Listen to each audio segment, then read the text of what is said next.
Бурак Озчивит – турецкий актер и модель, наиболее известный по ролям в телесериалах «Черная любовь» и «Основание Осман».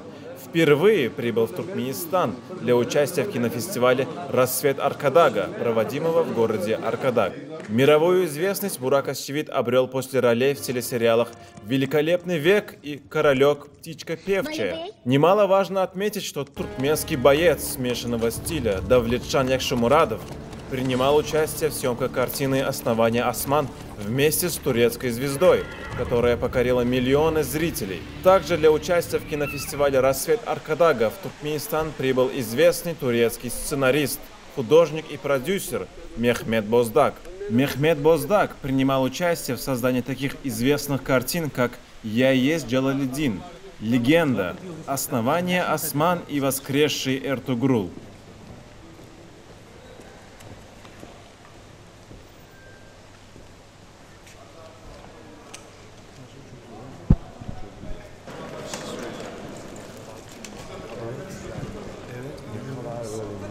Türkmenistan bizim ata toprağımız, ata yurdumuz, Oğuz Kağan'ın merkezi. Biz de dizide sık sık Türkmenleri, ata toprağımızı yad ettik. Burada çok sevgili dostlarım var. Sayın Cumhurbaşkanımız sağ olsun çok nezaketli bir şekilde bizi davet etti. Biz de geldik, bu topraklarda olmaktan çok mutluyuz. Daha yeni olduk, bir saat oldu ama şehri gördük, gece pırıl pırıl, masal gibi bir ülke. Ben bu kadar güzel bir şehir yaptıkları için Sayın Devlet Başkanı'na şükranlarımı sunuyorum. Bizim için evet çok farklı bir deneyim olacak ama şehir mükemmel görünüyor. Onu baştan söylemek istiyorum. Çok yer gezdim ama şu ana kadar gördüğüm gibi bir yer görmedim açıkçası. O yüzden tebrik ediyorum. Çok güzel bir yer yapmışsınız. Onun dışında ata topraklardayız ve çok merak ediyorum açıkçası. Yarın ve öbür gün nasıl geçecek bizim için. Ama film festivali de güzel geçecek diye düşünüyorum. Teşekkür ederim.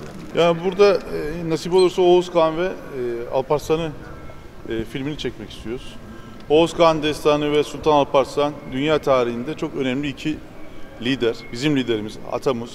Oğuz Kağan'ın hayat hikayesi bütün Türk dünyasını ilgilendirdiği gibi bütün insanlığı ilgilendirdiğini düşünüyorum. Onun liderliği, onun büyük şahsiyetini bütün dünyaya duyurmamız gerekiyor. Bir de Sultan Alparslan var, Anadolu'nun kapılarını açıp dünya tarihini değiştiren büyük komutan. İnşallah bizim iki projemiz var. İki projeyi Türkmenistan'la beraber yapmaktan mutluluk duyacağız. Onun için de geldik. O görüşmeleri de yapacağız. Allah'ın izniyle o projeleri de hep beraber imza atacağız. Merv'i ziyaret edeceğiz. Evet. Aşkabat bence dünyanın en güzel şehirlerinden bir tanesi. Ben daha evvel gelmiştim, arkadaşlara söylemiştim. Arkadaşımız sağ olsun, var olsun. Dünyaya hakikaten böyle güzel bir şehir armağan etti. Ve bunu armağan ederken de Oğuz Kağan'ın ruhundan, Oğuz Kağan'ın dünyasından beslenmiş, onu görüyoruz. Bütün Türk dünyasına, insanlığa muazzam derecede büyük bir esere imza atmış. Arkada daha var olsun. Bunu bütün kalbimle söylüyorum, inanarak söylüyorum. İnanılmaz güzel bir şehir. Çok güzel bir şehir. Yarın da bu sinema festivali olmaktan, burada olmaktan çok mutluyuz. Benim hayallerim de buralar. Türkmenistan, ata toprak, Aşkabat.